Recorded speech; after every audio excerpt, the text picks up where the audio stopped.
किसी की मुस्कुराहटों से हो निचार, किसी का दर्द मिल सके तो ले उधार, किसी के वास्ते हो तेरे दिल में प्यार।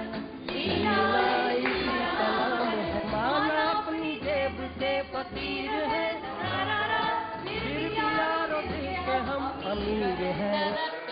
मिटे जो प्यार के लिए वो जिंदगी, जले बहार के लिए वो जिंदगी, किसी को हो न हो हमें तो एतबार, जीना इसी का नाम है।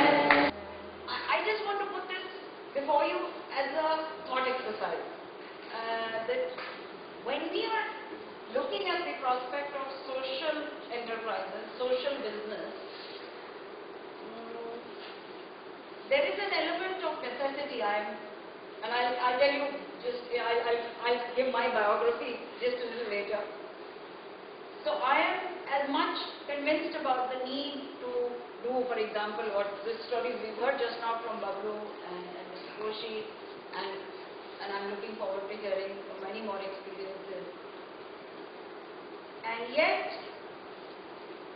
how do we really restore or create, if we can't restore? I mean, sometimes it's a question of creating from scratch, really the life which we want to live, the society that is worth having. And the two things may not be together. And I think, so the challenge is that we can make businesses that have a social conscience. But at the moment we are doing them in an atmosphere where we are told that, but first and foremost they conform to being good businesses. And a good business, even today, is really judged by its bottom line. I know, I'm looking forward to learning more about systems that are being developed. There is we've all got the document about social return on investment. As you know, there have been attempts now. The ecosystems of the world have been assessed. They have been, in a sense, numerized and monetized.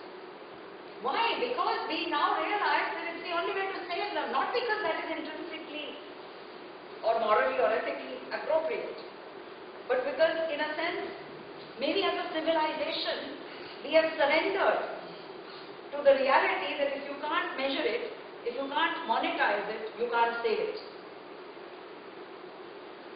And so the challenge that I perceive is that can we be practical in the here and now? You have to live today in order to do something more creative tomorrow.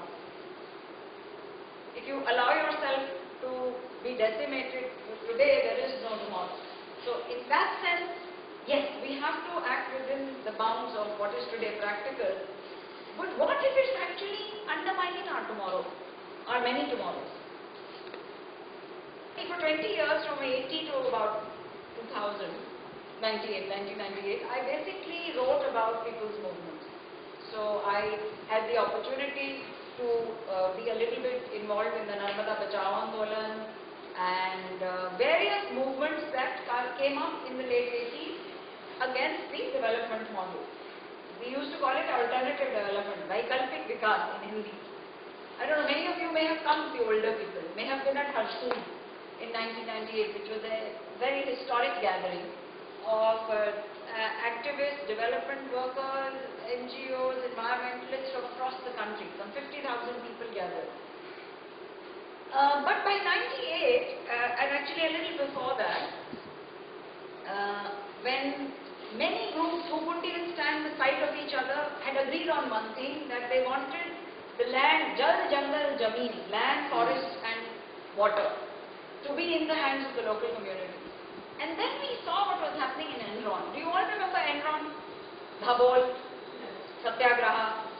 Enron was building a power plant. The local people didn't want it. They said we have a different vision of development. We want this area to be developed differently.